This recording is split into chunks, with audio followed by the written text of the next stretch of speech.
अस्सलाम वालेकुम। Today we are talking about the histology of pancreas. अब हमें जो बेसिक नॉलेज है पेनक्रियास के बारे में वो ये है कि जो पेनक्रियास है दैट इज़ मिक्स्ड एक्सोक्राइन और एंडोक्राइन ग्लैंड। जो एक्सोक्राइन पार्ट है वो मेजर पार्ट कॉन्स्टिट्यूट कर रहा है पेनक्रियास का, जैसे कि इस हिस्टोलॉजिकल डायग्राम में नज़र आ रहा है कि ये जो हमारे पास ये जो लाइटर स्टेनिंग है, लाइट स्टेनिंग हुई है, इसके अलावा जितना भी पार्ट है that is the exocrine part of the pancreas. Basically हमारे पास जो एक्सोक्राइन पार्ट है that consist of the pancreatic acini, जिसे हम सीरियस एसिनाई भी कह रहे हैं बिकॉज इसकी जो सिक्रेशंस होती हैं that are serous in nature. और जो लाइटर स्टेनिंग है इस डायग्राम में वो किसको शो करी है, endocrine part of the pancreas को शो करी है, that is 1 to 2% of the pancreatic mass. और इसमें बेसिकली क्या सिक्रीशन होती हैं इस एंडोक्राइन पार्ट की, हार्मोन्स होते हैं like insulin, glucagon and other hormones. Exocrine pancreas का जो बेसिक फीचर है वो क्या है कि सबसे पहले तो it is a serous gland. और सीरस ग्लैंड है कि कौन सी वैरायटी का ग्लैंड है, कंपाउंड ट्यूबुलो एसिनार, जैसे कि इस डायग्राम में है हमारे पास ये serous gland. It is a compound tubulo acinar variety of the serous gland. अब इसमें बेसिकली जो सिक्रीटरी यूनिट्स हैं इस ग्लैंड के जो कि बेजोफिलिक नज़र आ रहे हैं, इसमें हमारे पास 40 to 50 पिरामिडल सीरस सेल्स होते हैं। और इसमें हमारे पास इन्हीं सेल्स के अंदर एक कैविटी कॉन्स्टिट्यूट होती है that is the central cavity, और इसके भी अलग फीचर्स हैं। अब ये अगर हम एक पिरामिडल सेल को उठा के देखें तो सबसे सेंटर में जो हमें स्ट्रक्चर नज़र आएगा डैट इज़ द न्यूक्लियस। इसके ऊपर सुप्रा न्यूक्लियर रीजन में we have the Golgi apparatus, और बेसिस पे हमारे पास होगा रफ एंडोप्लाज्मिक रेटिकुलम। इस वजह से जो हमारे पास बेजल रीजन है वो बेजोफिलिक स्टेन्ड होगा। और अगर बिल्कुल इसकी एपिसिस को देखें तो इसमें हमारे पास जाइमोजन ग्रैन्यूल्स प्रेजेंट होते हैं जिसमें हमारे पास डाइजेस्टिव एंजाइम्स हैं, और उसकी वजह से हमारे पास जो एपिसिस या tips of the pyramidal cells हैं वो इजिनोफिलिक स्टेन्ड होंगी। तो हमारे पास जो बेसिस हैं वो डार्कर स्टेन होंगी due to the presence of the rough endoplasmic reticulum, और जो apical region of the serous cells है वो लाइटर स्टेन होगा due to the presence of the zymogen granules. ये हमारे पास एक सीरस सेल का स्ट्रक्चर है, बेसिक स्ट्रक्चर, जिसमें ये 4-5 चीज़ें हैं। और बेसिक हमारे पास क्या एपिकल रीजन और द बेसल रीजन, क्योंकि इसकी जो स्टेनिंग है दोनों की वो डिफरेंट है। अब अगर हम जो कैविटी है उसको देखें that is a central cavity, तो इसमें बिल्कुल हमारे पास जो सीरस सेल्स के साथ हमें एक और वैरायटी ऑफ द सेल्स नज़र आ रही है, वो है हमारे पास सेंट्रोएसिनार सेल्स। ये हमारे पास pale low cuboidal epithelial cells हैं जो कि बेसिकली हमारे पास क्या है, close to the apical region of the serous cell है। ये हमारे पास सीरस सेल है, ये इनकी एपिसिस है, और इनके क्लोज अपोजिशन में ये सेंट्रोएसिनार सेल्स प्लेस्ड होते हैं। और जैसा कि नज़र आ रहा है कि ये हमारे पास लाइटर स्टेन्ड है, और इसके अलावा ये लो क्यूबॉइडल हैं। सीरस सेल्स की तरह पिरामिडल नहीं है बल्कि लो क्यूबॉइडल जो है इनकी शेप है, और लाइटर स्टेन्ड है than that of the acinar cells. अब हमारे पास क्या है कि ये जो सेंट्रोएसिनार सेल्स हैं वो बेसिकली क्या रिप्रेजेंट कर रहे हैं, initial segment of the intercalated duct, जो कि बेसिकली क्या होता है कि एसिनार सेल्स है जो हमारे पास डाइजेस्टिव एंजाइम्स हैं जिनमें डिफरेंट काइंड ऑफ एंजाइम आ जाते हैं, अल्फा माइलेज, प्रोटीएज, लाइपेज और न्यूक्लियस।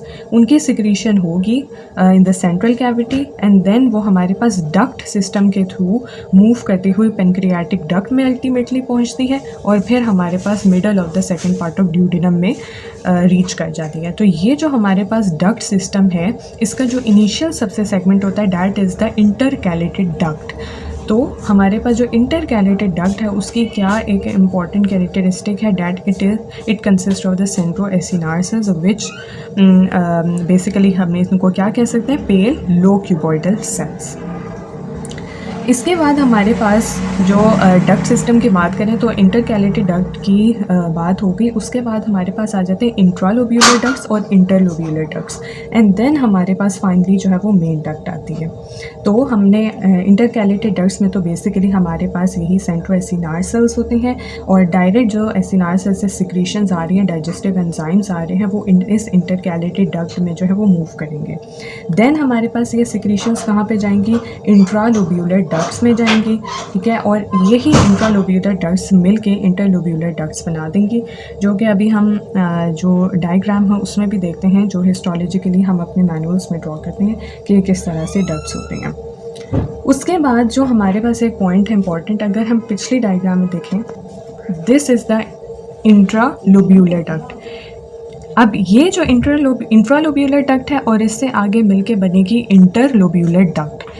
ये दोनों लाइंड हैं बाय द कोलमनर सेल्स, जबकि जो हमारे पास मेन डक्ट होगी, यानी कि हमारे पास इंटरकैलेटरी डक्ट्स में सिक्रीशन है, देन इंट्रालोब्यूलर डक्ट में, देन इंटरलोब्यूलर में, और फिर मेन पेनक्रियाटिक डक्ट में सिक्रीशन है।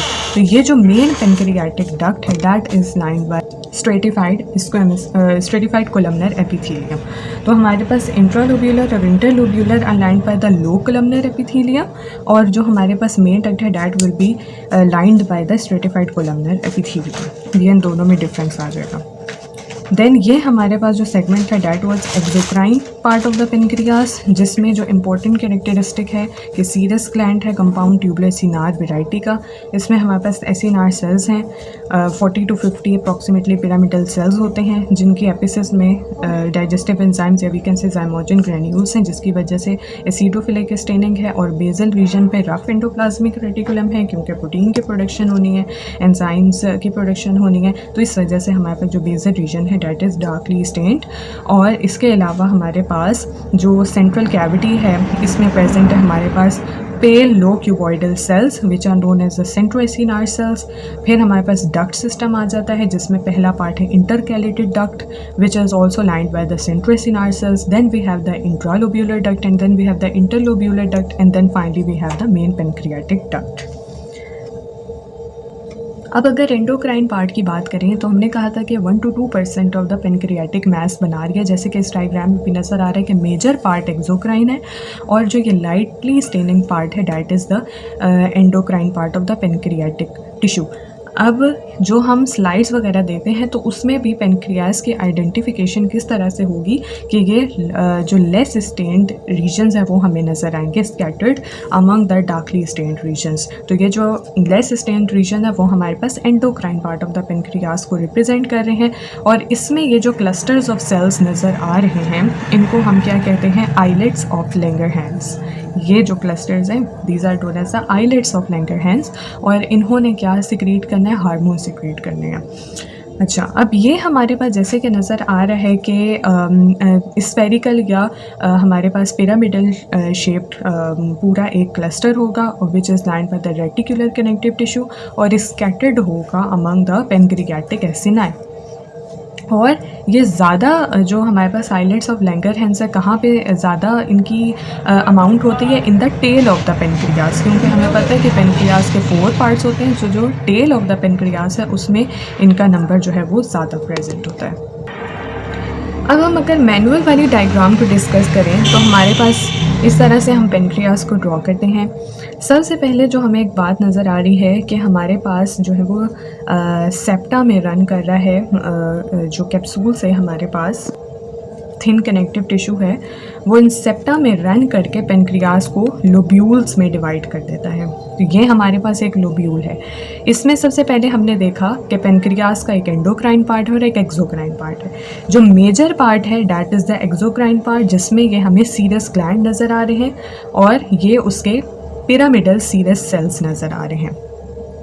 अगर हम बात करें हम किस तरह से इंटरकैलेटरी डक्ट को ड्रॉ करेंगे, तो यही जो हमारे पास एक एसिनार सेल है इसके ऊपर हमारे पास एक जो लाइट स्टेन सा एक डॉट हम ड्रॉ करेंगे that represent the intercalated duct, क्योंकि जो हमने डायग्राम देखी थी उसमें इसी सीरस सेल से जो सेंट्रल कैविटी है उससे हमारे पास ये इंटरकैलेटेड डक्ट रन कर रही होती है, और अल्टीमेटली हमारे पास ये इंट्रालोब्यूलर डक्ट में जो है वो रन करेगी। ठीक है, लोब्यूल है, ठीक है, लोब्यूल में जो फिर इंटरकैलेटरी डक्ट से डक्ट निकलेगी, that will be the intralobular duct, और फिर हमारे पास जो इन दो लोब्यूल्स के बीच में डक्ट रन करेगी that will B interlobular duct.